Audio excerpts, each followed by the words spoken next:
2020 JOC reorganization and regular meetings. This evening's meeting will be recorded and broadcasted live on the school's YouTube channel. At this time, I would like to turn the meeting over to Mr. Conrad. All right, thank you very much, Dr. Heiler. At this point in time, hold on 1 second, I need to pull up the agenda. I guess it would be interesting to ask, is there any public to be heard online? Okay, with that, why don't we recite the Pledge of Allegiance and observe a moment of silent meditation. For the sake of everyone, I'm not going to stand, I'll just sit. Anyway, I pledge allegiance to the flag of the United States of America, to the republic which stands one nation, under God, indivisible, with liberty and justice for all.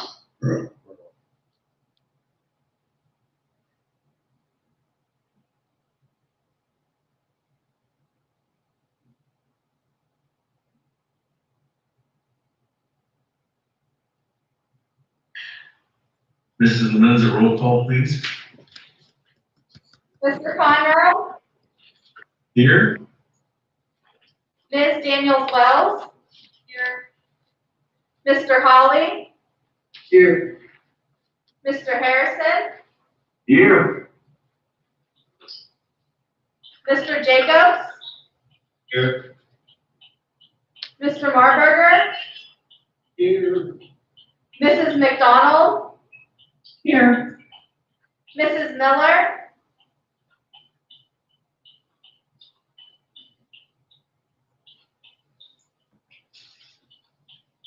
I'll come back. Mr. Peterson?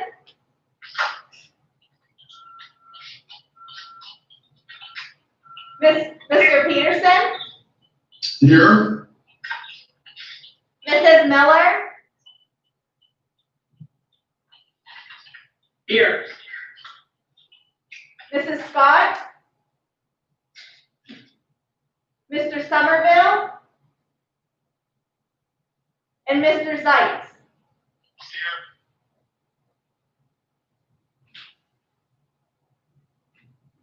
Did I miss anyone? Thank you very much, Mrs. Lemenza. Can you all still hear me? I can hear you, and I have Mr. Zeitz on my cell phone. I'm going to put him closer to the microphone. The reason I said I think Zoom kicked me out, but I seem to have lost them somehow. I can see you and hear you.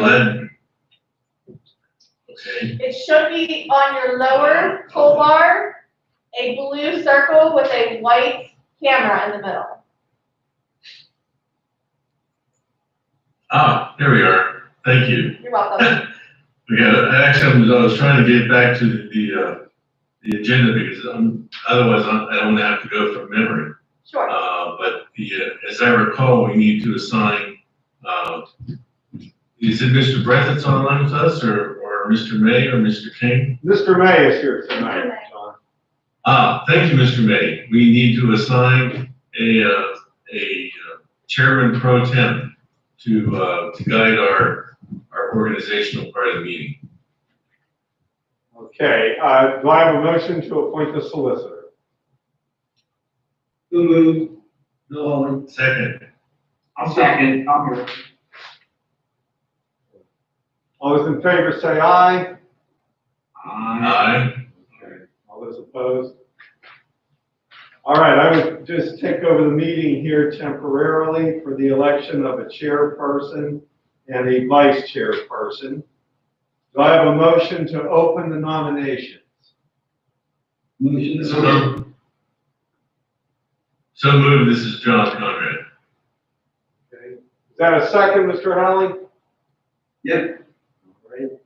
All those in favor say aye. Aye. All those opposed? Now, do I have any nominations for chairperson for a one-year term? Nominate John Conrad. Okay, Second. Okay, I have a nomination and a second for John Conrad. Do I have any other nominations? Okay, hearing none, I need a motion to close the nominations. So moved. So, second, McDonald. All those in favor say aye. Aye. All those opposed? Okay. Do I have a motion to elect John Conrad as the chairperson? So moved. Second. All those in favor say aye. Aye. Aye. All those opposed? Nay. Okay, none opposed. Congratulations, Mr. Conrad. Thank you very much. All right, do I have a motion to open the nomination for vice chairperson, which is also on your term? So moved. Do I have I had a motion by Mr. Conrad, and a second. Peterson, Mr. Peterson? Okay, Mr. Peterson. Okay, do I have a vote on that, please? All those in favor say, what am I saying? Say yes. Yes. Yes.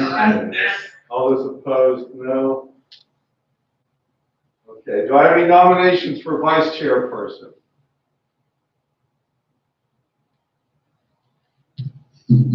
This is John Conrad. I'd like to nominate Fred Peterson.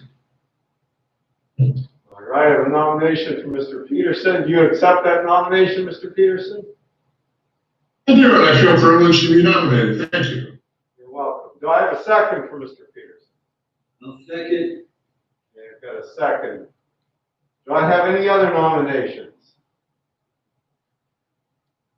Okay, hearing none. I need a motion to appoint and elect Mr. Peterson as the vice chairperson. So moved. This is Conrad. Do I have a second? Second, Dahl. Okay, all those in favor say aye. Aye. All those opposed, nay. Motion passes. Congratulations, Mr. Peterson. Thank you very much. All right, I would now turn the meeting back over to Mr. Conrad as the chairperson.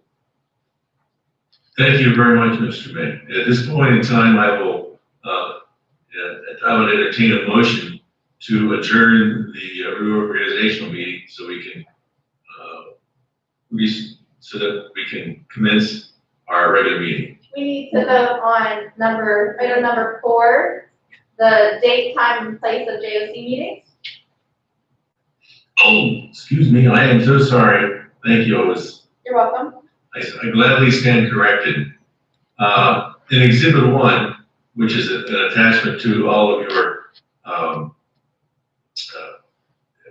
email packets, says the date, time, and the meeting of the joint operating committee meetings for the year of 2021. May I please have a motion and a second to approve those items, those dates? So move, McDonald. Thank you, Mrs. McDonald. The second, please. Second, Daniels Wells. Thank you, Mrs. Daniels Wells. Any further discussion or questions? All in favor, say aye, please. Aye. Aye. All opposed, nay. Okay, motion passes unanimously. Thank you so very much. Just as a general information, I'll be sending all of you a request to volunteer for different subcommittees. All our subcommittees are typically ad hoc committees, meaning that they are commenced whenever the committee is required. So, for example, the negotiation committee will be commenced whenever we have a contract to negotiate. Other than during those times, those committees are fairly inactive until needed. At this point in time, I think we have a motion to close the reorganizational meeting. Motion. Thank you, Mr. Halley, and thank you, Mr. Peterson. Any further questions or comments? Okay, upon hearing none, may I please have a voice vote for all in favor, just all in favor, say aye, please. Aye. Aye. All opposed? Okay, our organizational meeting is adjourned. At this point in time, I'd like to call to order our regular meeting, and that will, as soon as I can find a PDF for that regular meeting, I'll get started. I have to go from memory, I apologize. My computer's not playing very nice. But anyway, at this point in time, I would ask Mrs. Lomenza to do a roll call of the regular meeting for us. Mr. Conrad, Here? Ms. Daniels Wells, Here.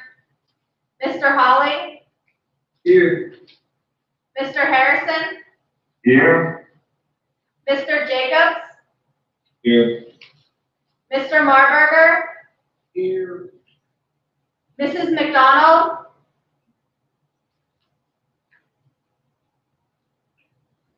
I'll come back. Mrs. Miller, Here. Mr. Peterson, Here. Mrs. McDonald, Here. Mrs. Scott, Mr. Somerville, Mr. Zeitz.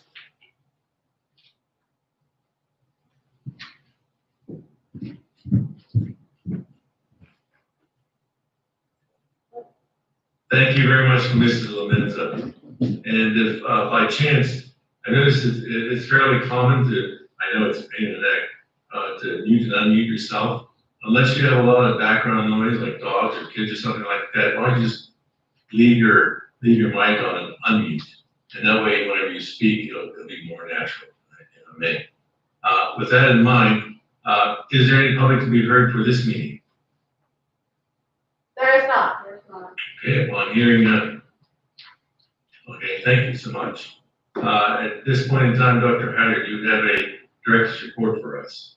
I do. Thank you so much, Mr. Conrad. And I also just want to say thank you to all of you for attending the meeting. I can understand that you've been doing this for a while and it becomes quite cumbersome, but I appreciate your time. I really do.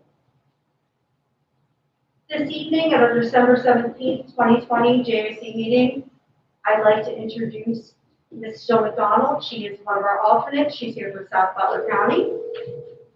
Also, we have some new members. Mr. Michael Jacobs, Seneca Valley School District. We're so excited you're here. Mr. William Somerville, Park City Area School District also. Also in attendance this evening, we have Dr. Vitale, our Superintendent of Record. She's from Seneca Valley. We have Mr. Jared Ryan, he's our Principal Assistant Director.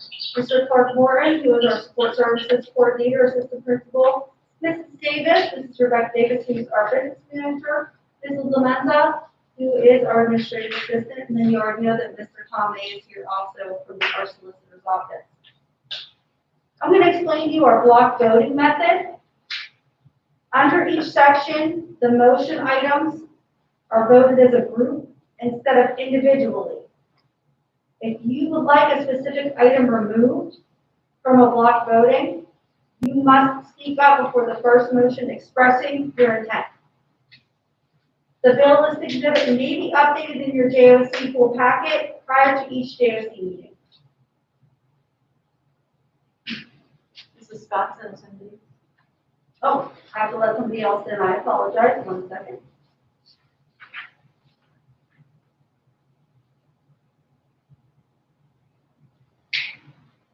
Okay. Welcome, Mrs. Black. The following members are reappointed to 3-year terms. Ms. Jennifer Daniels Wells, Butler Area School District. Mr. Frederick Peterson, Seneca Valley School District. Mr. William Gebhardt, South Butler County School District. We have a certificate and a golden bell for service and dedication. It will go to Dr. Anita Roscoe. She's from Karn City. She's from Karn City for the year of 2020. Scott Shear of Public Financial Management and Anthony Ditka of Dinthorne Shoal are here with us this evening.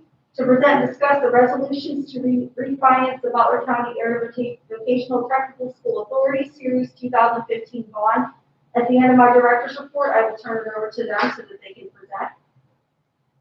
Mr. Ryan will announce the outstanding student of the month who will attend a later JOC meeting. Mr. Ryan, I'm going to turn it over to you so you can speak about our outstanding student of the month and just give a little introduction. Our outstanding student of the month for the month of November is Nelson Yingling. He's a third session student from the Mars Area School District. He's a third year student in our road construction program. He's really been a model student here at Votech. Maintained an A average over his entire 3 years here at the school. It's been a pleasure to watch him develop as a student. You know, he came in as a 10th grader, respectful but shy, and you know, to watch him grow into a leader in his class, it's really been a great experience. You know, from my end as an educator, and I think I can speak for him and say that it's been a great experience for him as well. He's in our largest session of students, and you know, see him grow and take on that leadership role within his program. It's what we really like to see out of our top performing students. You know, he's hoping to secure a job this spring where he can actually go out and co-op and get some work experience before he graduates here. So that's what he's going to do in the spring semester. And then he's planning on, at this point currently, to pursue a career in the construction field. So hopefully we can get back to in-person meetings and have him join us, and you all have the opportunity to ask him some questions yourselves as well. Thanks. Thank you, Mr. Ryan. Thank you, Mr. Ryan. And we will have our students who have not been able to make it covered a later time. A lot of our students are working in the evenings still, so just sharing that with you. Updates to our agenda, we have removal of personnel and we have the numbered exhibits. Director's newsletter, Exhibit 1 is Exhibit 1. Our enrollment chart is Exhibit 2. Attendance report, Exhibit 3. Conferences, Exhibit 4. School was moved from in-person instruction to online remote instruction on November 23rd to December 11th. This was extended through today's date, which is the 17th. It's my recommendation to extend this online remote through January 8th and to start our hybrid schedule on January 11th. Our updated hybrid schedule is Exhibit 5. The 2020-21 school year calendar was updated to reflect online remote instruction days. That's Exhibit 6. Our JOC competition is Exhibit 7. An authority board meeting was held this evening at 5:30 p.m. to discuss the bond refinancing as presented by Public Financial Management.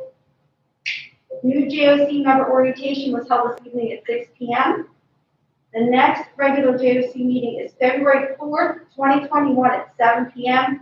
Preceding the meeting, there will be a 6 p.m. committee of the whole meeting in the large conference room regarding the 2021-2022 proposed budgets for BCATS. That's the conclusion of my director's report. I'd now like to turn this meeting over to Mr. Scott Shear and Mr. Anthony Ditka to present. All right, well, good evening, everyone. Hopefully everyone can hear me okay. This is going to be a tag team venture this evening with myself and Anthony Ditka. So again, I'm with Public Financial Management, the Technical Schools Independent Financial Advisor when it comes to issuing debt, and Anthony Ditka and Warren Scholl, Technical Schools Bond Counsel.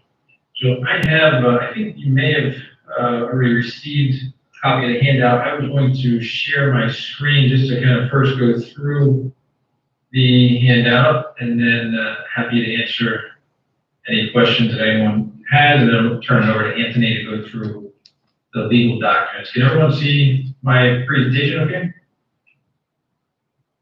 Yeah. Okay, great. Thank you. Again, feel free to stop and ask any questions you may have. So the first page, we have 3 different interest rate charts on this page. We'll just focus on the bottom one. They all kind of say the same thing, just in a slightly different way. But if we look at the bottom interest rate chart, this is a 10-year tax-exempt index. It goes back to early 2019. And we use the 10-year tax exempt index just because the Technical School Authority borrows on a tax exempt basis. And the average life is a little over 10 years. And this just gives you a general idea. It's not the exact absolute rate levels at which the technical school will borrow the rates, but it gives you an idea of where interest rates are in the big scheme of things. So again, this goes back about 2 years worth of data on this bottom chart.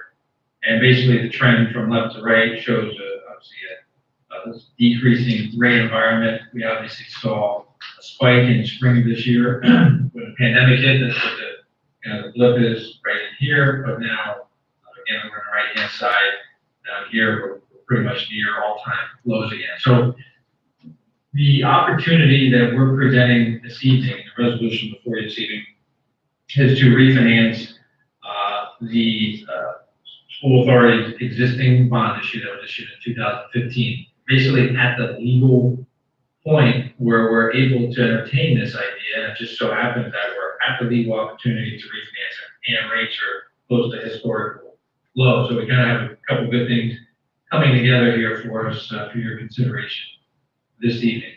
So again, all in all, rates are very low and very attractive to be considering this opportunity. So the next page just gets into a little bit more kind of a high level of the opportunity. So again, what we're focused on is the only outstanding bond issue of the Technical School Authority, and that's the 2015 bonds. If you remember, initially the bonds were issued in 2010 for the new money project. Then they were refinanced in 2015, and now here we are in 2020 with that next opportunity. So right now there's about just a little under 6.8 million left outstanding on these bonds. They have a call date of March 1st of 2021 and a final maturity in 2040. The average rate, it's a little over 3%. When we actually issued the debt in 2015, the average rate was about 340. And obviously since then, we paid down some of the debt, about 5 years worth. So the average outstanding coupon is a little over 3%.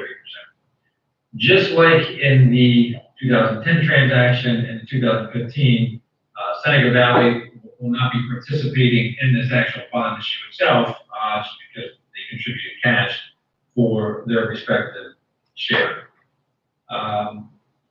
The structure that's being entertained, which is similar to what was done, basically identical to what was done in the past, does not impact the various calendar year limits, bank qualified, and other things that we may have heard over the years from your different advisors and legal counsels. So again, it doesn't have any impact on what the independent school districts may be doing. The savings that we're looking at right now, these are estimated savings, will mainly be taken upfront or realized upfront. And the table we have here, again, these are all based on estimated interest rates, therefore estimated savings at the moment. Because we'll get on the timeline in the next page, but we're not looking to actually lock in the interest rates and therefore locking in savings for about a little over a month, maybe a month and a half from now, towards the latter part of January. So these are just estimated numbers.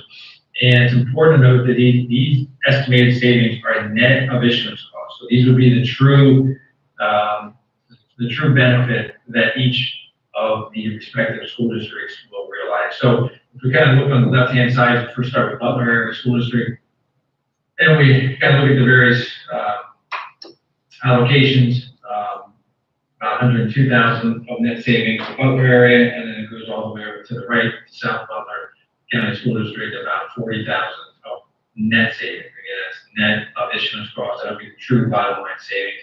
So a total of about $250,000 of net savings.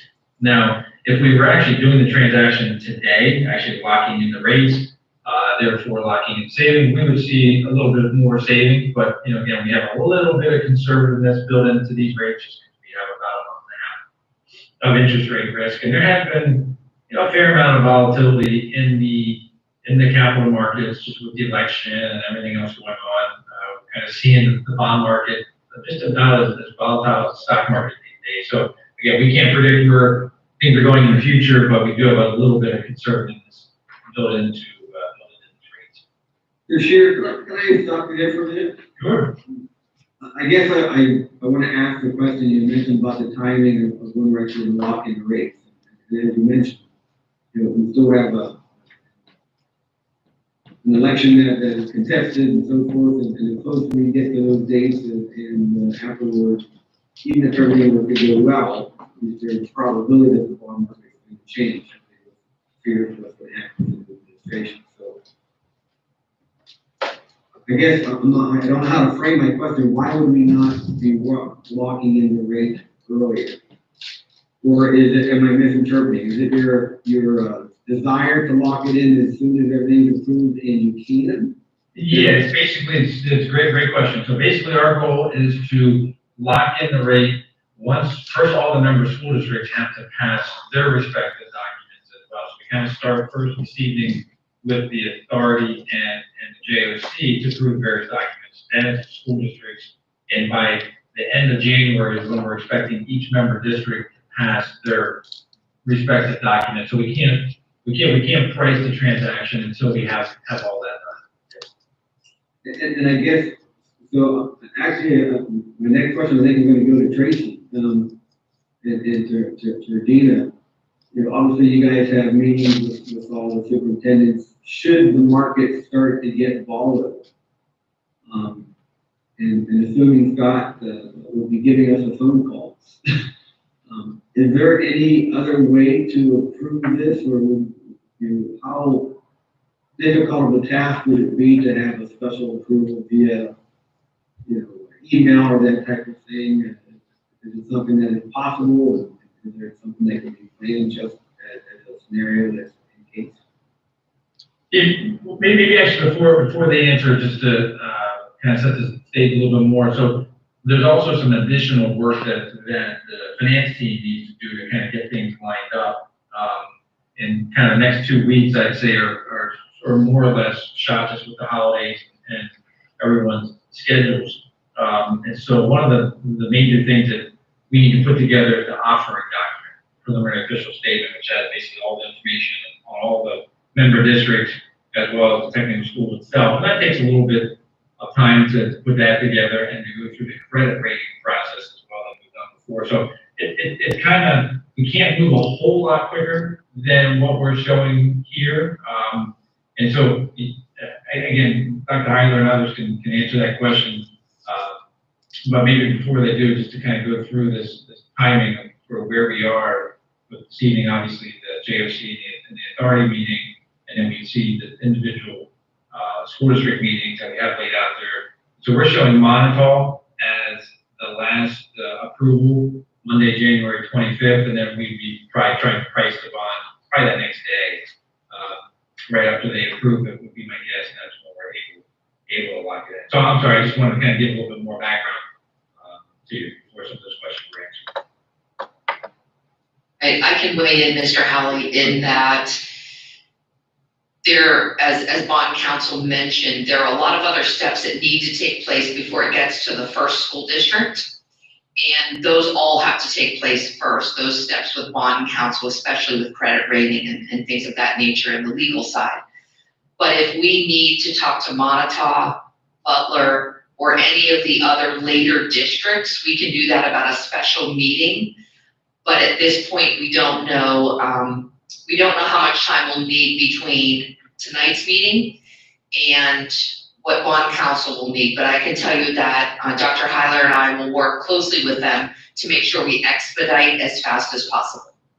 Yeah, I mean, I definitely realize the work that needed to be done. But yeah, it's nothing new. It's really going to be a lot of the same that we've done before. Obviously, the documentation, so I don't think it'll be that much. We're not creating a new process with the tech that it's going to be. My concern, I guess, is just looking at the later dates for not only Butler, but also Montauk. It's possible to speed it up. I just want to make sure that we're prepared. Because I think the closer we get to that inauguration date and so forth.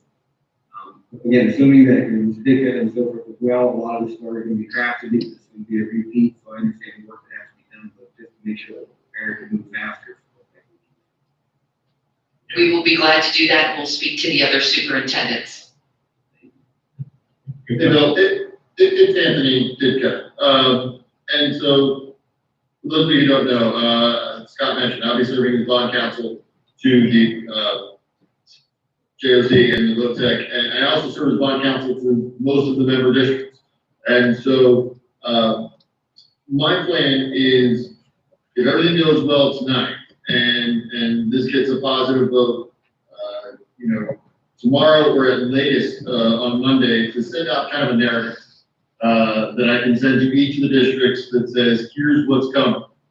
And, I can reach out to each, because I plan to do so anyways, to get on their agendas for their meetings. I'll float the idea of a special meeting, to Montauk and to your district. I already represent both. I was at Montauk earlier this year. I certainly can see you and John and others last year, so, I'm a familiar face, and I'll see if I can expedite that bit. But Scott makes a good point. We do have to get the financial ducks in a row too, with the rating agencies and that. So we'd always planned on working on a dual track. We'll just see if we can accelerate it a week or two. We'll do everything we can. That's Scott. Thanks, Anthony. So that's the timeline. I'm getting into the numbers a little bit. This is kind of a hard page to read. There's lots of numbers on here, but basically this page here is the existing, that's not on my screen here, so I can actually see it.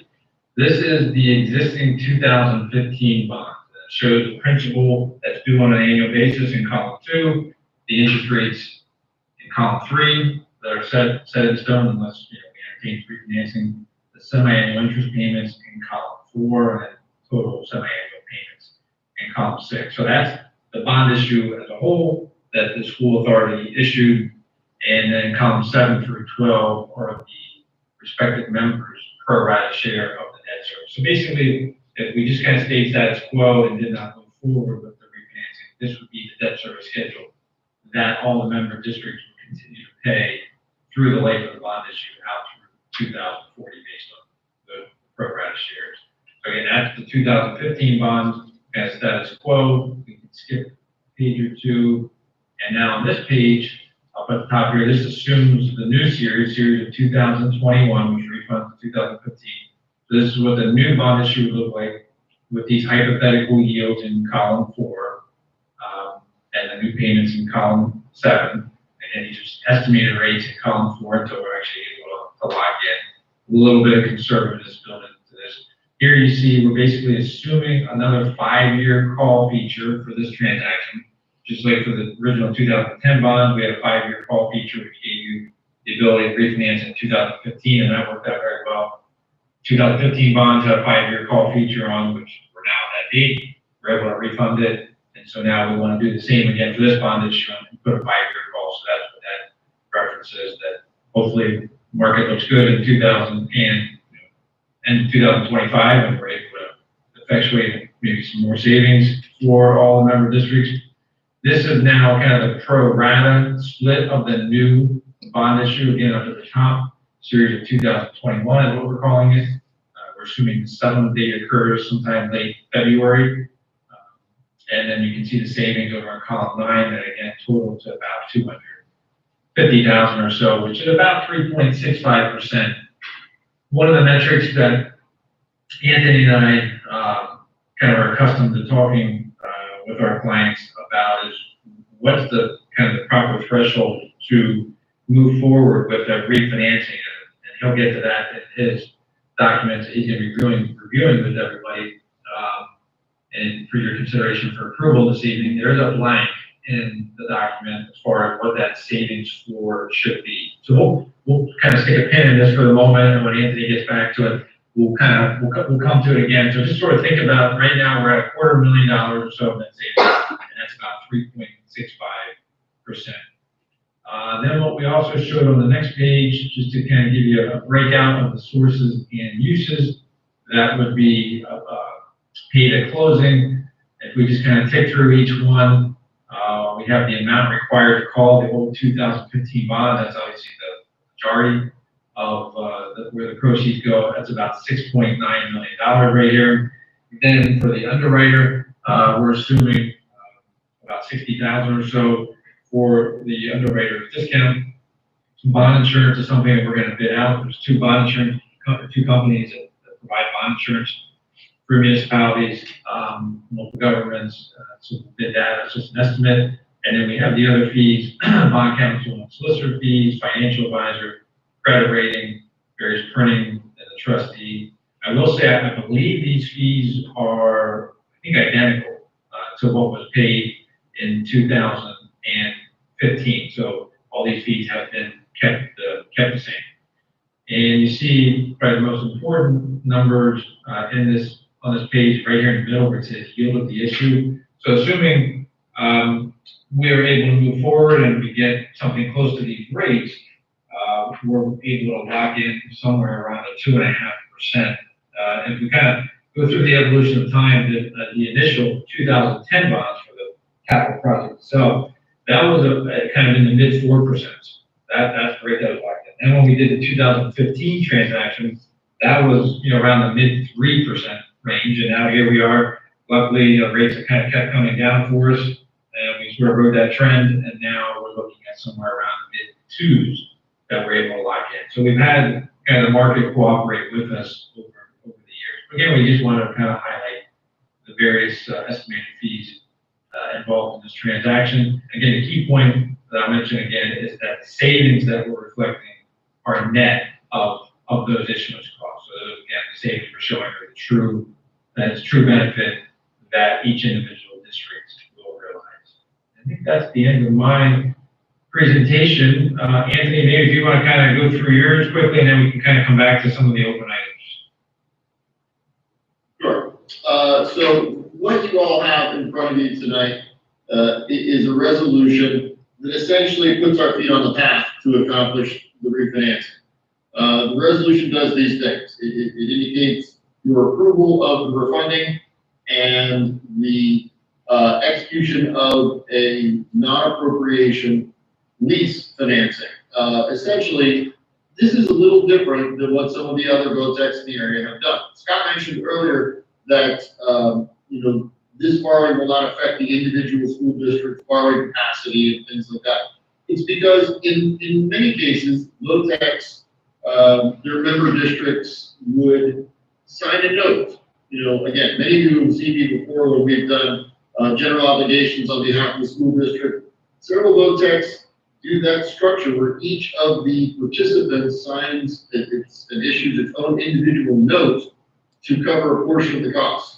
Here, the way this VOTEC was set up, we have a lease. The lease between the member districts and the VOTEC and the authority serves as our security for the bonds. And the bond market has been very receptive to that. So we can do this through the execution of leases instead of debt. So we're authorizing the execution of a second supplemental lease. Now, let me pause for a moment here and say, Scott mentioned earlier that Seneca Valley is not participating in the financing. That's accurate. But Seneca Valley is a party to the lease. And so the district will have to take action to approve the execution of the supplement to the lease. Even though in that supplement, it will say that the contribution from Seneca Valley as to the bonds, as the payment of the bonds is zero. That is the same thing we did in 2010 and in 2015. And one of my colleagues has already been in touch with Lynn Berger to talk about that. So I think folks at Seneca at least have a heads up that this is coming. Sorry, I got sidetracked. The other thing the resolution does is it requests all the participating districts to enter into their own resolutions. It authorizes the officers to execute any of the necessary closing documents. And as Scott mentioned, it sets a savings target in section 8 of your resolution. What this says is we will only proceed if we can achieve savings of blank. It could be stated as a dollar amount, or it could be stated as a percentage, net present value debt service savings of blank. Again, Scott mentioned in his presentation, we normally see 2.5% as that threshold. You saw the presentation that shows that currently we're 3.5%. The question for this group is, what is an acceptable floor? It's not a ceiling, it's a floor. We will not do the deal if it falls below this, but anything above is acceptable to us. That's kind of where we have to set our parameters, and that's the only blank that's in the resolution.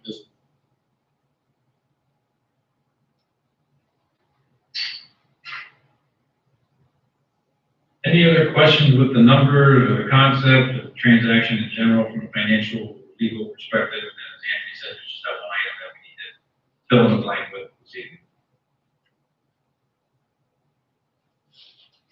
You should mention too, that the authority voted at 5:30 to authorize the issuance of bonds for this purpose. So the first domino has fallen.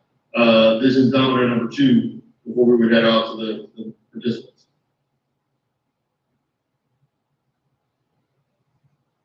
I recommend it, we keep it at 2.5%.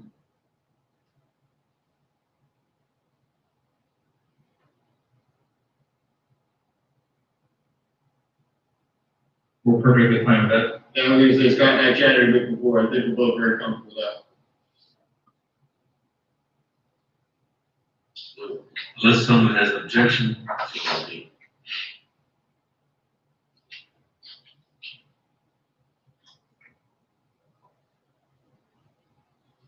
So Rebecca, I'll send you an updated resolution that has that blank filled in.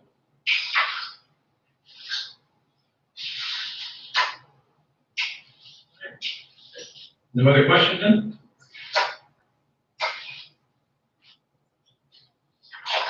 All right, we appreciate your time this evening. Thank you very Very much. quickly, I'll say again, if this domino falls, if you all vote favorably, the next one will come quick. There will be a series of meetings, week after week after week, where we're trying to knock these out. There will be a series of phone calls where we're talking to rating agencies and to bond insurers, and it will be a very frenetic January. And when the bonds are sold, there's a pause until we get to February. I do most of the heavy lifting, Tom and I will. We will be drafting the closing documents and things like that. So be prepared to get your rest over the next 2 weeks. We'll put everyone back to work in January, and then we'll take a breather until we go. Can I just make one other comment, John? The sooner we can get the documents so that all the different school directors can look at them to ask questions, because I think a lot of the boards have a lot of new members who've never dealt with anything like this. Having it in their hands so that they can look at it and ask questions in their own would be a good idea. That's a great We have idea. on our schedule, Bill, You to can have it out email by us. Monday after Christmas at the latest. If we can get it out before. But yeah, I agree. More time is better than less. Thank you. Thank you.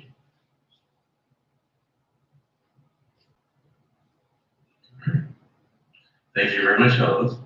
Mr. Conrad, may I interrupt for 1 minute? I was Please. going to put up the agenda so you could view it. Do you want me to put it up and share a screen? So you could view the agenda. You said that you need to see that, Mr. Conrad. Would you like me to share a screen so you can? Oh, that would be a good idea. Okay. I'm ready to do that right now. Give me 1 second. Please do. Please do. Merry Christmas, Scott and Nancy. Okay, here we go. Me, myself, you too. Thank you.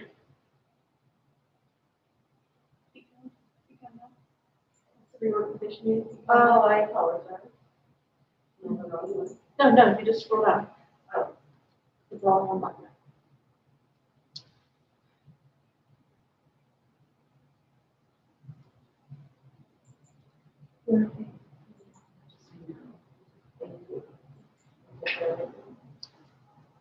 Alrighty.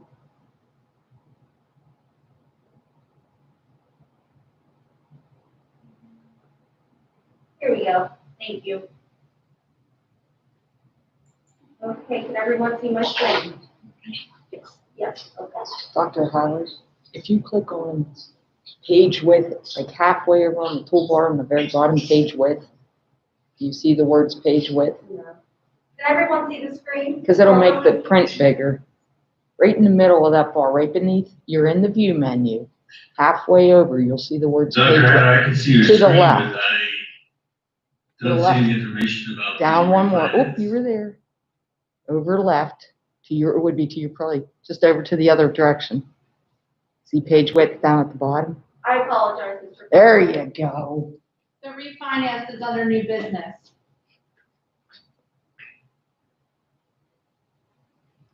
We'll make it a I'm sorry, I didn't catch all that. Underneath where? Refinance is under new business.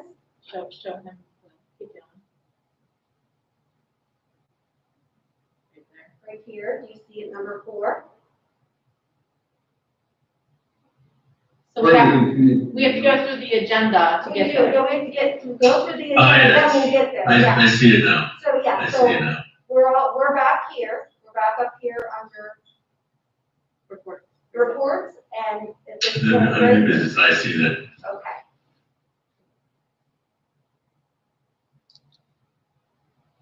Can you see where we are now? Thank you. No problem. Yes, I do. Wonderful. For the benefit of Mr. Director's report.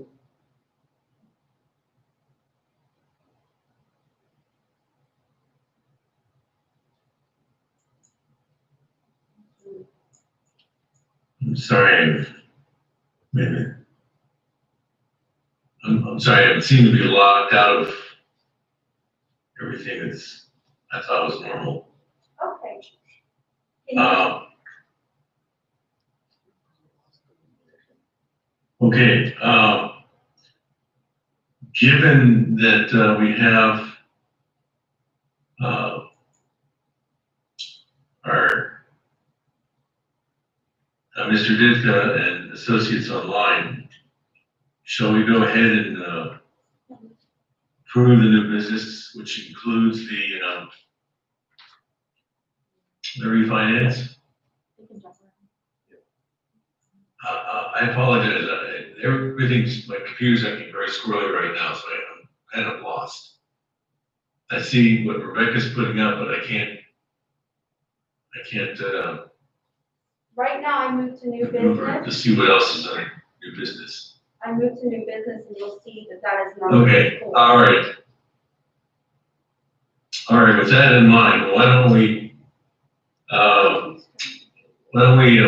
I'll entertain a motion in a second at this time to approve the new business, which includes the joint purchasing agreement, donations, the Pitney Bowes Sourcewell State and Local FMV lease, and the refinance bond as we just discussed, the health and safety reopening plan revisions, and, this is yet probably another interesting topic we're gonna talk about, the attestation ensuring implementation of mitigation efforts. Hey, John, point of order. Sure, please. I would ask that we break out number 5 and number 6. I plan on voting against those individually, and so I prefer to have those separate. Certainly. Okay, Motion that we break those out on the consent agenda and have them separate. all right. Do we have a second? I'll second that. All right, thank you, Mr. Peterson. And, can I please have a voice vote on the resolution to break out 5 and 6? All in favor, say aye, please. Aye. All opposed?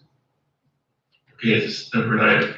So at this point in time, we will be voting on items 1 through 4. And at this point in time, maybe we have a motion in a second to approve those items. So moved. Thank you, Mr. Halley. Second, I'm Harrison. Okay, thank you, Mr. Harrison. Any further discussion or questions? I'm hearing none. Could we please have a roll call vote on this item number, Mrs. Levinson? Yes. Mr. Holly? Yes. Mr. Harrison? Yes. Mr. Zeitz? Come back. Mrs. Scott? Yes. Mr. Peterson? Yes. Mr. Jacobs? Yes. Mr. Conrad? Yes. Ms. Daniels Wells? Yes. Mr. Marburger? Mrs. Miller? Yes. Mrs. McDonald? Yes. Mr. Zeitz, we lost him via phone. I'm gonna call him right back. I'm sorry, Ms. Lemons, what was that, the last item? You're breaking up on my end. I'm waiting for Mr. Zeitz. He's via phone and he has dropped the call a couple times. I just would like to get his vote if he's available. Okay, no worries.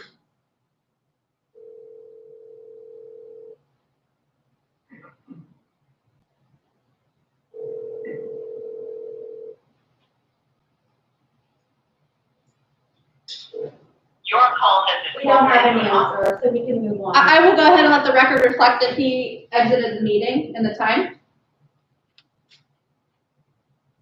Okay, I think I got well, at everyone. this point in time, Sorry, I was just sorry, saying, just. I was just just- saying, I believe I got everyone.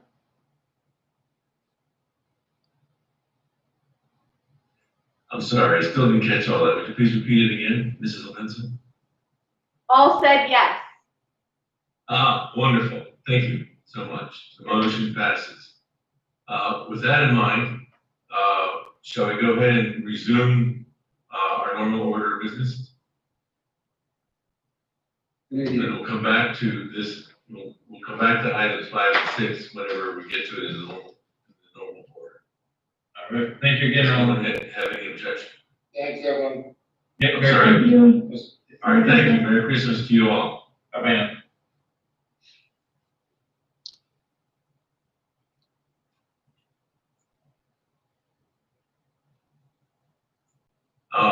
Dr. Harry, would you please be so kind as to stop sharing your screen? Your screen sharing seems to have locked up my computer. Ah, wonderful. Thank you. Okay. Thank you so much. At this point in time, Dr. Harry, do you have anything else on your report? I do Would you not, like to add? I do not. All right, thank you. At this point in time, then, may I please have a motion and a second to approve the director's report? So move, McDonald. Thank you, Mrs. McDonald. And a second? Second. Okay, thank you, Mr. Peterson. It was a close call there. May I please have any further discussion? All in favor, say aye, please. All opposed? Thank you, motion passes. We have approved the director's report. Moving on to the minutes shown in Exhibit 8. We have the meeting minutes of November the 5th. May I please have a motion and a second to approve those meeting minutes? Motion to approve, Miller. Thank you, Mrs. Miller. And the second? Second, I'm Harrison. Thank you, Mr. Harrison. Any further discussion or questions? Upon hearing none, may I please have a voice vote? And all in favor say aye, please. Aye. Thank you. All opposed? Motion passes. Thank you all very much. Moving on to a discussion that we had tabled at the last meeting, policy 103 motion.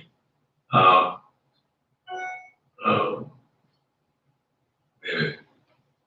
Take from the table. So we have to, this is confusing. We're taking from the table, so I guess we're just going to reopen it for discussion. May I please have a motion and a second to remove from the table policy 103? No, we're not, oh, I'm sorry. Motion to take it from the table. No. Okay, thank you, Mr. Halley. A second, please. Second. Okay, thank you, Mrs. Daniels-Walls. Any further discussion? All in favor, say aye, please. Aye. All opposed? Okay, it is back on the table. Okay, we have before us, as shown in Exhibit 9, a revised final reading of policy 103. May I please have a motion and a second to approve that item?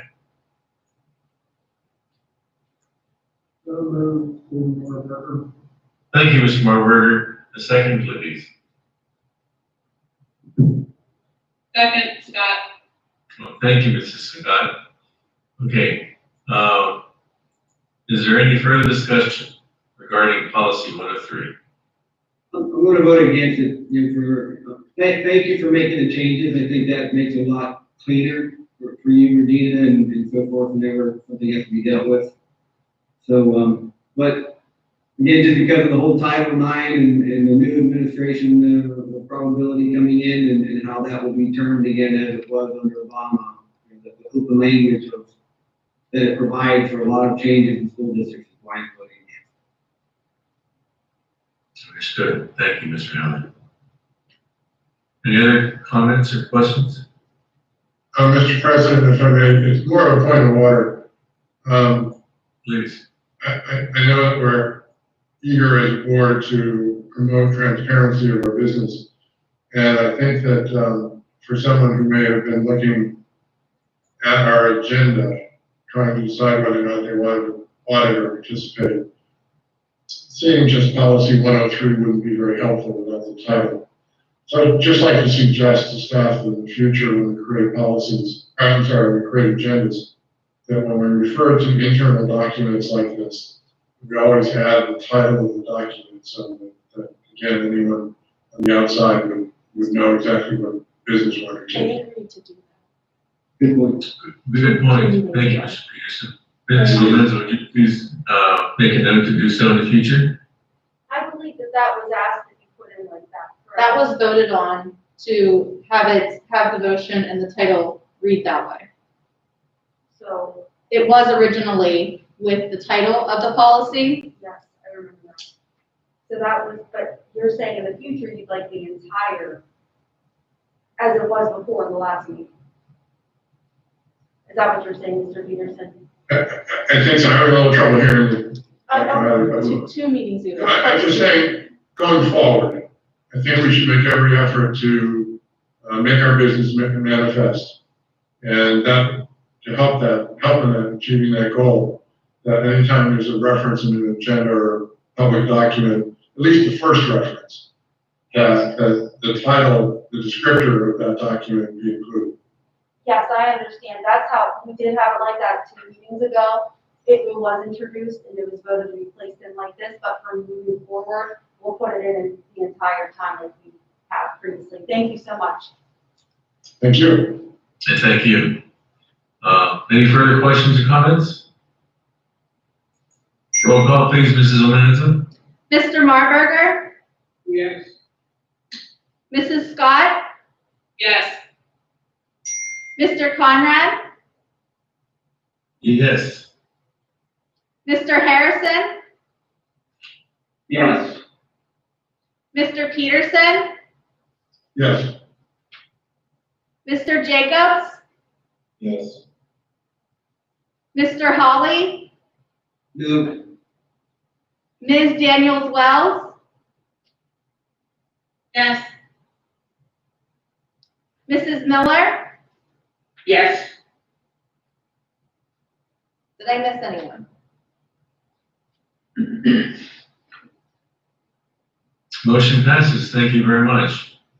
Moving on to the new business regarding items 5 and 6, the health and safety reopening plan revisions and the attestation, ensuring implementation of mitigation efforts.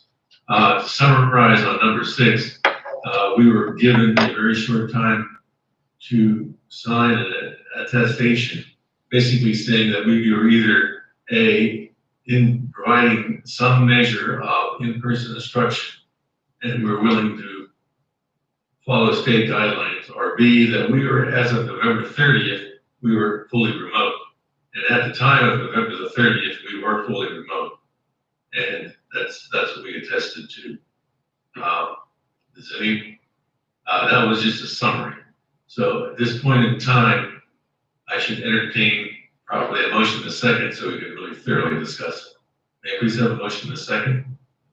Is this for 5 and 6 together, John? Or? Well, that's the way we had voted to break out 5 and 6. Would you prefer to break it down more finely than that? Oh, that's fine with me. I just want to make sure everybody understood if we're going to discuss both. Okay. Yeah, at this point in time, we are 5 and 6 together. So may I please have a motion in a second to approve those items? You know, I think it's important to, again, as a point of order, we're being asked in these two items of business to approve or disapprove two separate documents, the attestation and the plan revision. So I would, following Mr. Halley's good counsel, I would ask Mr. President that we consider each of these separately. Is there a second? I'll second. All right, all in favor, say aye, please. Aye. Aye. Anyone opposed? Okay, items 5 and 6 are separate. At this point in time, we will dive into item 5 with respect to our health and safety reopening plan revisions. Dr. Harley, would you like to summarize the revisions and we'll use that as a, oh, let me back up the truck. May I please have a motion to second to approve item 5? So moved, McDonald. Thank you, Mr. McDonald. Do I have a second? Second, Peterson. Thank you, Mr. Peters.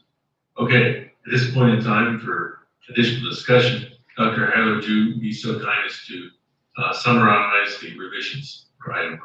Sure, and actually thank you, they're included for you too, just so you can read along right after, the actual, or right before the health and safety plan, and it is your exhibit 13. So, revisions to the plan, very simple. Red, yellow, and green were replaced throughout the entire plan, whether it was my words or from our words or from the state.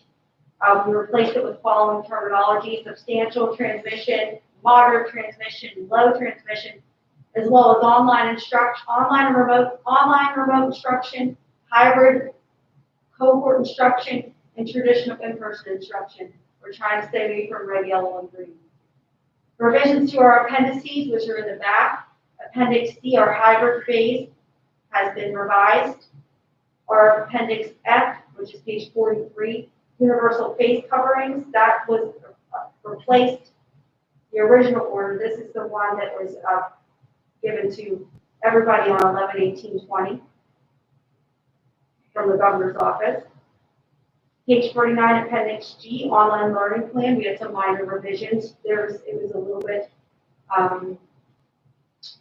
it just wasn't developed enough, and then we added some more information into it to adapt to what we were actually doing here at the school. As time goes on, things change.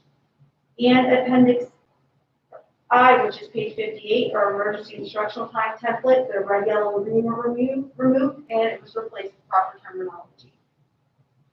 Those were the items that were revised.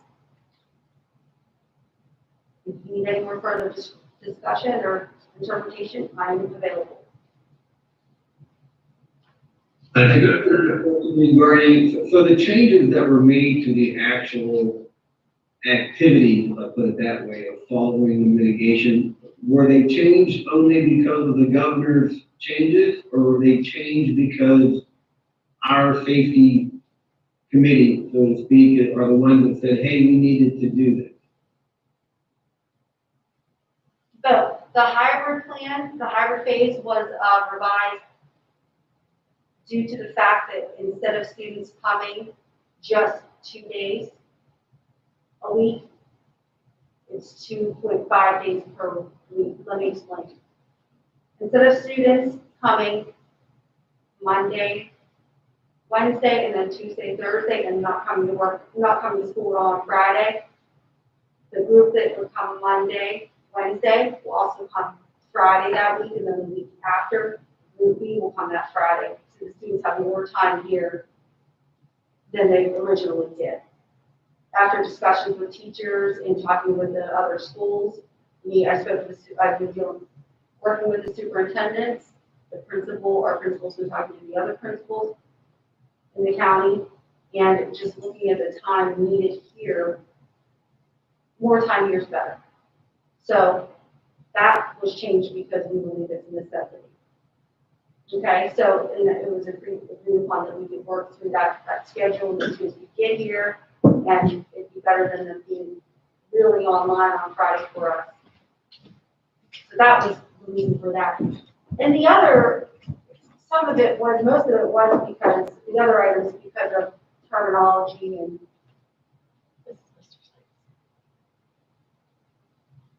Dr. Heiler, I can also clarify for Mr. Halley.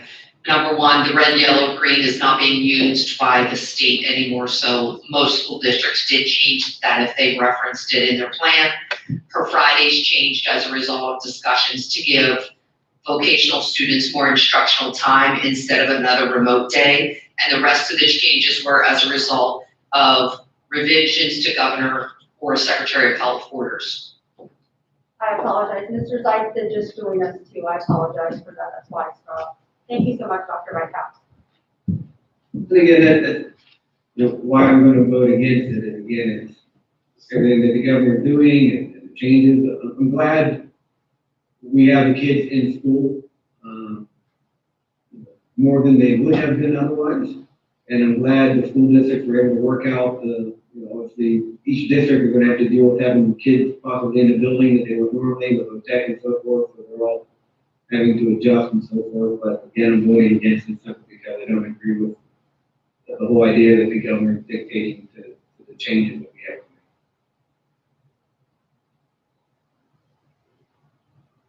make. Back to Mr. Alley, I agree with you in full. However, we're in a situation where we're in a position whether we slap the hand that feeds us, and he has made such threats regarding funding. So I see this as a practical way of continuing business as normal as possible. And I appreciate your thoughts. Thank you.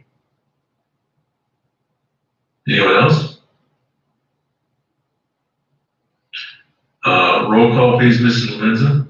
This is on item 5. I'm sorry. On item 5, this is a roll call vote.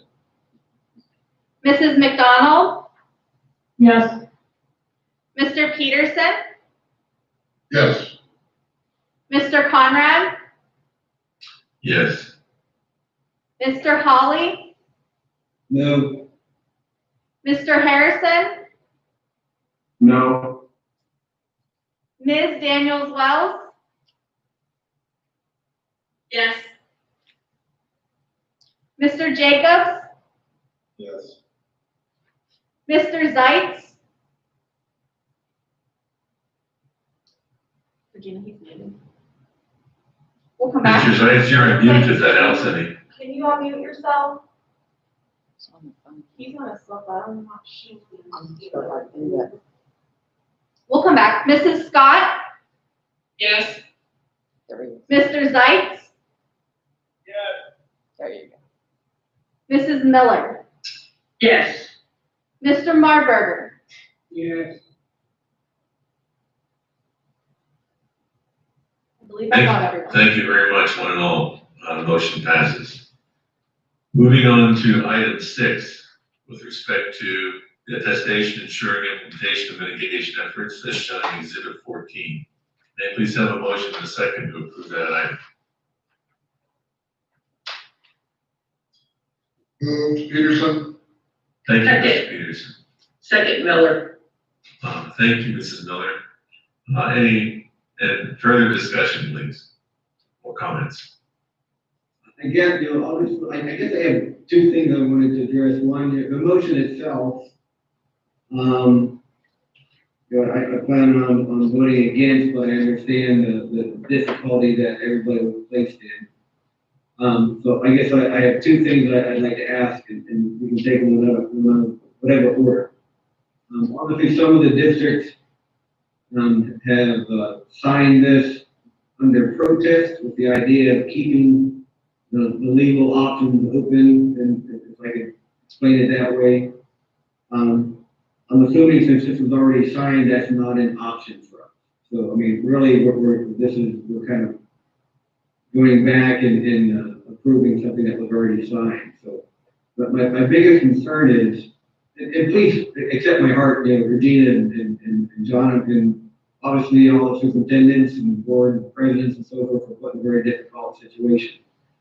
I think everybody on the JOC knows that Butler has filed suit against the governor.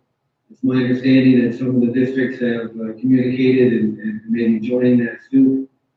So I'm concerned with this type of a document that was signed. I'm not questioning Regina or John's intention for what they did and what their understanding was. Really, it's more, I'm concerned with the process. This type of a form that has this type of a far-reaching impact, not only on our operation, but on a lot of legalities to the constitutionality of what the governor can do and then the school code and so forth. I would like to find a way to ensure, I'm tiptoeing because I don't want to be, I'll just be as frank as I can. John will remember, in years past, the prior director always had a problem of backdating things, having things brought to us last minute, and having things approved. And through his being fired, and Gordon as well, the period that time as well, we made a lot of improvement to where under our prior director, there was a lot of change to where we really understood that we really expected these types of things to be brought before the JOC before they would be signed. And again, I make that statement not in an accusatory fashion. Again, I understand the pressure that you guys are in, you communicated why you did it, etc. But I think the point still remains, this type of a document that has this type of far-reaching impact should always be brought to the JOC first, before either the executive director or the board president signs. I think there's a difficulty in having it happen the other way with not only authority, but as well as the impact to it. So, however we make that happen, I think, court just got used to anything that there was a question like this, we just brought it. But when it, especially something serious, we should have had a special meeting, and had that communicated, and so that the board would have made that, or the JOC would have made that decision totally before. I understand. Actually, I agree. However, I just want to share with you some the extenuating circumstances, in that we were told by Mr. Brett that whenever we return to school, we can revise that attestation form to indicate that we are providing in-person instruction. And at that point, we can also revise it to say that we're signing on a protest. There were minimal, at the time was my assessment and Dr. Howard's assessment that since we were actually remote on November the 30th, there were minimal implications to signing the form saying that we were remote. It seemed as though that they're trying to add significant burden and restrictions to those that were providing in-person instruction. So that's where things were at the time. And your comment is duly noted, and we will be more diligent in the future. Yeah, again, I'm not questioning your intent, your heart, and what you guys did, but I think obviously that form itself was discussed among solicitors even. It became understood that it had a little more serious consequence. So again, it's just a reason to. Sure. So perhaps again, going forward, I don't know if council's still with us on the phone or not, but one of the ways this could be handled, if there is an acute need for action to be taken by the, I'd say probably the executive committee, it could be taken and then ratified at the next full meeting. If there's a failure to ratify the action taken, the action is then rendered moot, which of course in this case would require us writing back to the state to say that we've changed our position. But Bill, I agree with you absolutely that to the maximum extent possible, we should not be looking in the rearview mirror on the actions we take. But that is a technique to do that if we fail to ratify. I'm not advocating that we do that, I'm just suggesting a method. So I'll leave this. I guess I'd like to ask our solicitor, does it make sense for us to ratify this tonight? If I would make a motion to add a letter going back to the state saying that it was under protest, does that require a re-signing of the form, or can that be done in the same manner simply by sending that letter. Well, the form's already been signed, but you could certainly send a letter. So you could certainly do that if the board approves. I would make that motion then that with the approval of this motion, that we would have the solicitor's office help Regina draft that statement saying that we are in protest of the form itself, similar as Butler and others have done. So you want to make a motion to amend the motion that's on the floor? Correct. And then with the approval of this motion, that it would include a letter going to the state with a statement of opposition. You know, your office has done it for Butler, you know, I don't think we have to be much more specific than that. I think it's already been drafted, just to make it on behalf of the JOC. Yes, we could certainly. Actually, I agree. Is that, I don't recall who the person who seconded the motion was. Was that you, Mr. Harrison? I don't recall, but I would second that if I was. It was Mr. Peterson and Mrs. Miller. In that case, would you folks agree to a change of the motion? Yes, just to clarify, we submitted the attestation in full remote, saying we were in full remote. We're tonight, this is a question on a statement. We're tonight resubmitting, saying we're gonna go in person, for some in-person learning. And I guess which one, are we going backwards to one we already submitted, or with the one that we submitted tonight for drafting this letter? Or am I confused? We're going backwards to the way the attestation letter was written. It was, we were attesting to what we were doing as of November the 30th. Okay, so what we did on November the 30th is not going to change. However, going forward, I'm told that, I guess maybe this was an error perhaps, but going forward, if we go back to in-person instruction, should we resubmit the letter then? This is a question for Mr. May. Well, resubmit what letter? I mean, it's going to be a new letter. The attestation letter basically said that we needed to, there were two boxes to check. Box one said that we were providing some in-person instruction to students within the school district. And box two was that we were fully remote. Now, in the case of Butler, we had special ed students that were getting in-person instruction even though we were remote. So we had to say that we were providing instruction for some students. However, at the time, at the vocational school, we were fully remote. So since it was specific to November the 30th, excuse me, I am thinking that it doesn't make any difference if we change our mind and go in-person instruction after the fact. Would that be reasonable? Yes, I think that's reasonable. And that was the information we were given before, that when we are, sorry to interrupt you, when we are open back up, we will have to resubmit this with the first box checked. So can I try to tease this out a little bit and maybe serve a couple of masters here? But first a question, because I'm getting confused. The attestation form was signed by Mr. Conrad and Dr. Hyde. Did the JOC ever approve that as an item of business? No, I can add, Mr. Peterson, and for the board, it was not required by the state for any boards to approve it or ratify it. But many district superintendents did either have a special meeting with their board or a 4-year information session with their board where they could deliberate so the president and the school superintendent could talk about it. In this case, Dr. Heiler consulted with the president and the solicitor. So she's bringing it back to you so that you are aware of what she did and asking for your ratification.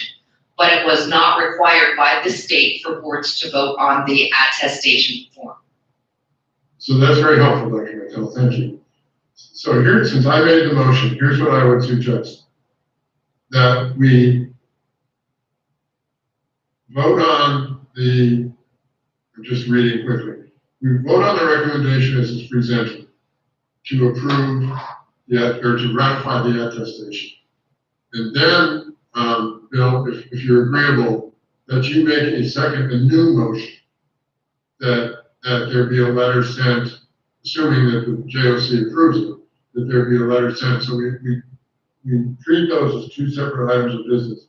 Because if we combine, if we modify my motion, if I accept the friendly modification, it's a Hobson's choice. We have to either vote to approve the attestation and send a letter or not. And I think there's two separate things there we need to give people a chance to vote on. I'm fine with that. Thank you. Okay, I'm so sorry. But we also need to send a new attestation if we're to open, yes or no? That is correct, but again, there's no board vote required for that. The board president and the superintendent, or in this case, the executive director, can change that as programs change and resubmit. But Regina, I don't want to speak for you, but I assume you're trying to be transparent and open with the board. Absolutely, yes. Yeah. Dr. Vital, I carefully read the attestation letter before I signed it, and it was very specific as to what we were doing on November the 30th. So that's not going to change. So even if we go back to in-person instructions, the fact that we were doing remote instruction on November 30th is not going to change. No, that's why the first motion's on the table. Mr. Peterson is recommending a second motion per Mr. Howley's recommendation, that the board consider adding a letter of protest to the attestation form. And then I'm hearing there's a possibility of a separate third motion because Dr. Heiler is planning to return to cohort hybrid in-person instruction next month. Oh, yes, I understand that part. I withdraw my motion from the table so we can go back to the original motion. Okay, I guess the point was that nothing has changed on what we originally attested to, because November the 30th was the day that they specifically said, what are you doing on November the 30th, basically, on the attestation letter. You're like, You are correct, but January 11th, before January 11th, we have to change the attestation. oh, yes, we can change, but I mean, the letter doesn't say that we're committed to doing whatever we signed for all future.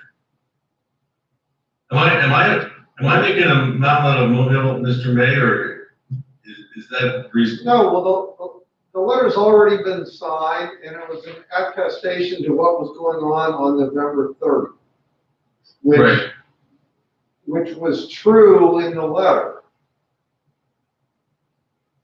Right, so if we go back in person instruction in January, there's no revision required.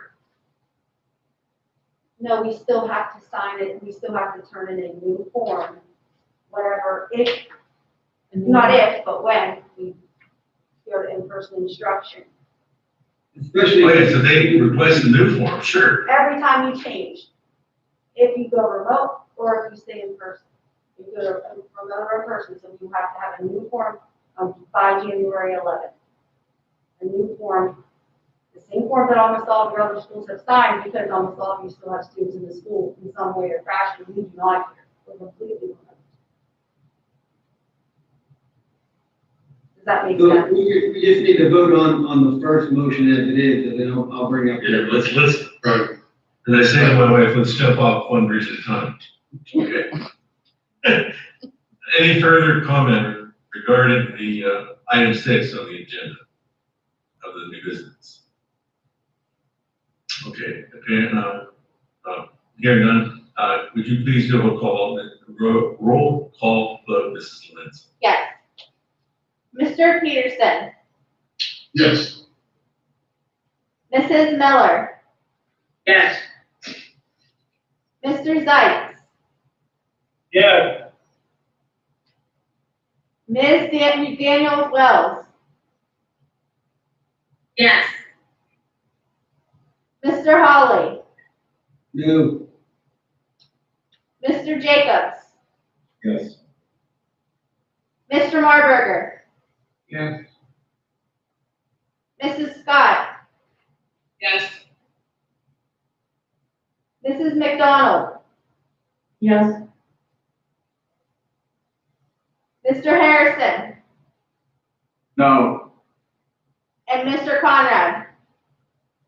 Yes. Motion passes. Thank you, one and all. Moving on to an additional item.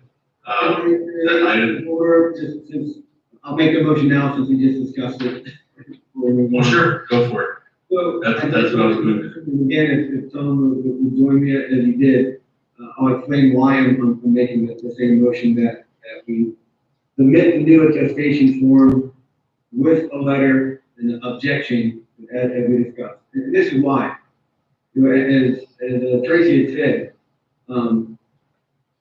the form was submitted with the idea that boards don't have to approve. That's offensive to me that a governor is submitting something that our superintendent and our board president is going to sign without the board. He doesn't have that authority to do that. Whether that's my opinion or obviously it's going to be a point of law that's going to be discussed in a lawsuit. So the fact that our governor would put us in that situation basically to force school districts to agree to whatever changes of mitigation and so forth he wants to do. And that's what I believe his intention is in that form, which is why Butler obviously filed suit to try and stop that, because that form has some far-reaching changes in the school code. I think that is very dangerous when it comes down to the idea of having local school board authority and local school board control. So I would make the motion that any time that attestation form is going to be sent, it's going to obviously come to the board for approval, and it's going to go with a letter of opposition. I'll second that. Okay, any further discussion? Mr. Howley, maybe just, I completely understand your points and agree, but I guess maybe for the solicitor or otherwise, what's the practical application of the letter or doing it under protest? What does that afford us, practically speaking? Well, if you want to join a lawsuit or start a lawsuit against the governor, that may preserve your rights. Okay. But Bill, your intent tonight is to simply, may not be the right word, solely to have the JOC approve or authorize the writing of a protest letter. You're not looking for any further action like trying to get into any sort of a lawsuit in the future.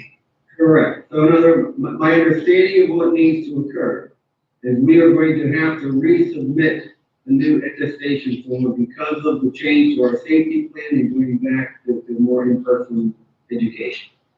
So that's why my motion includes that anytime that attestation form is going to be sent, that letter of opposition is an inclusion. Okay, thank you.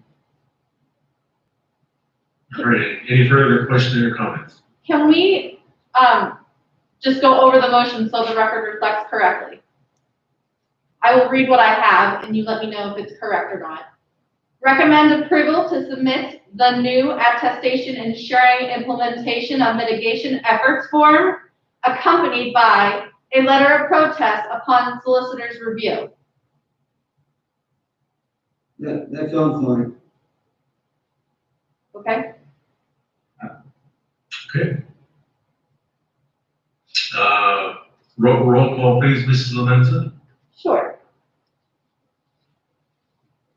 Mr. Hawley, Yes.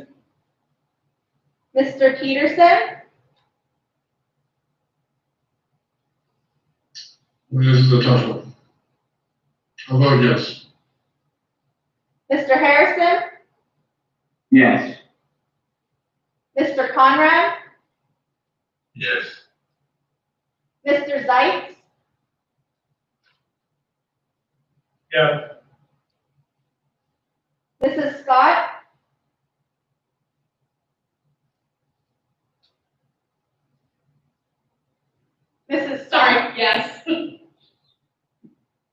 Miller, Yes. Mr. Jacobs, Yes. Mr. Marburger, Yes.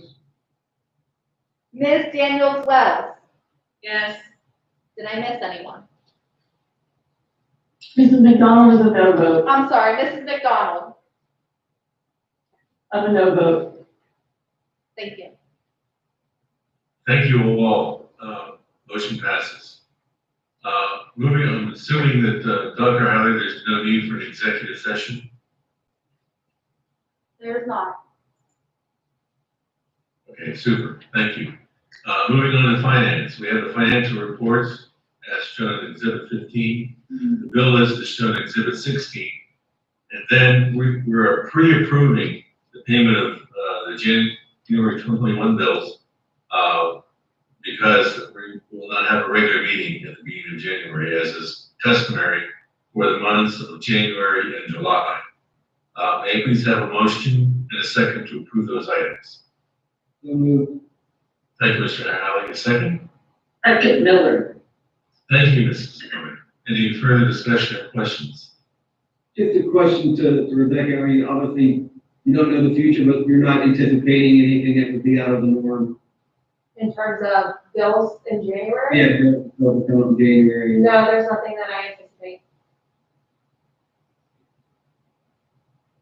All right, any other questions or comments?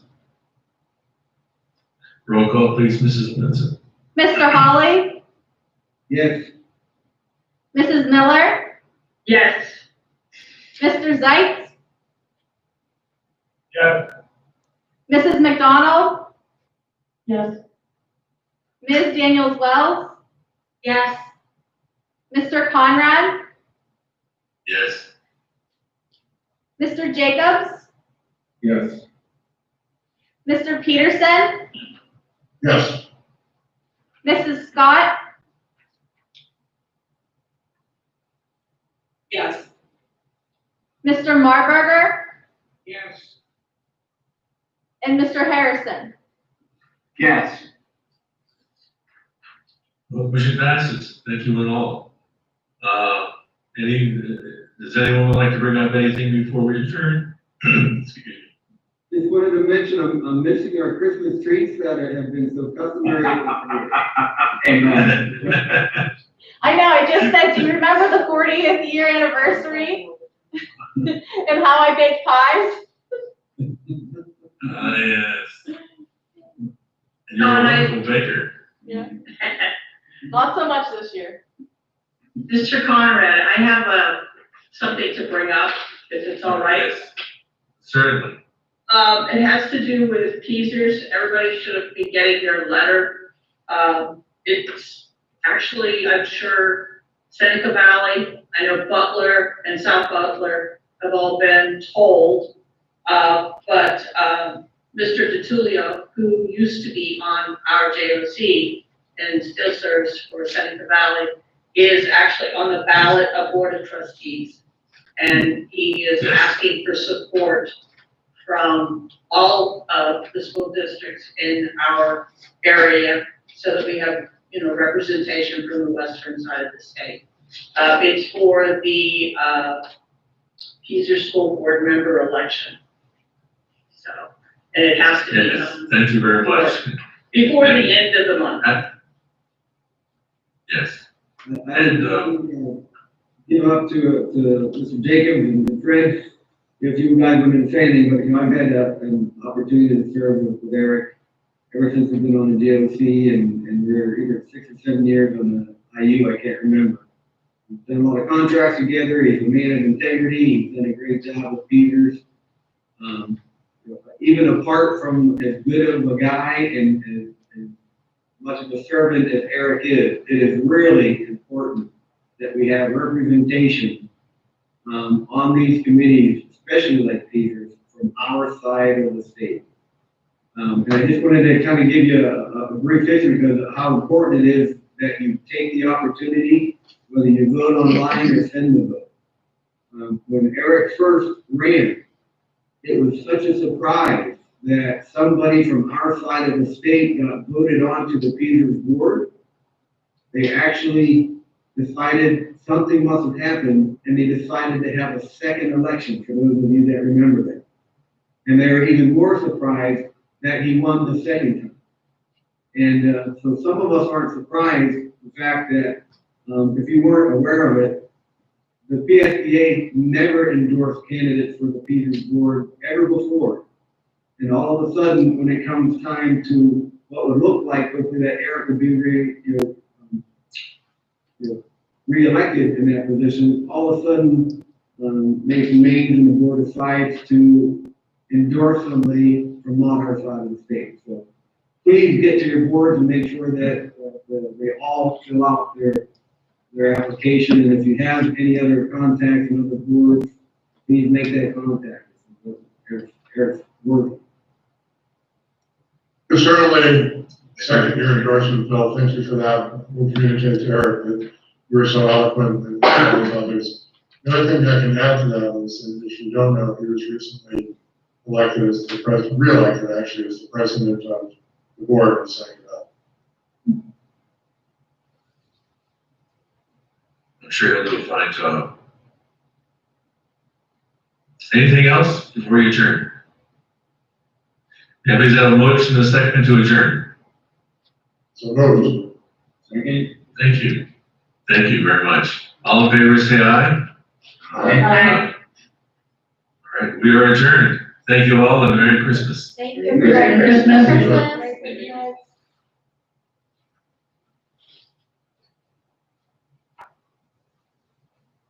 I didn't get a second,